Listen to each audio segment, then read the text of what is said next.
All right, what you just witnessed was the generation of the logic layer. So let's continue up the stack here. The next thing I want to do is actually create the REST service endpoint. So I'm going to go down to the user logic contract, and I'm going to go down to one of our commands we have here in our Solution Explorer called refresh REST service. And what this is going to do is going to create my controllers and my abstraction layer all in one shot. So I go over to my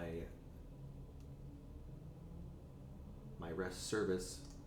You're going to see that what I've created was any models that are complex. In this case, since we're using the existing model, it didn't create that for me. But we do have a new controller here for our user controller, which again is wired all the way up.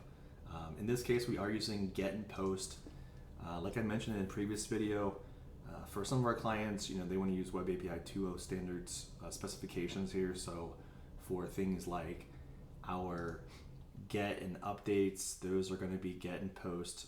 However, for deletes, we use a snake-cased approach with using delete, put, and post as well. So, but again, in this case, that's totally up to you to decide how you want to attribute and decorate our methods here.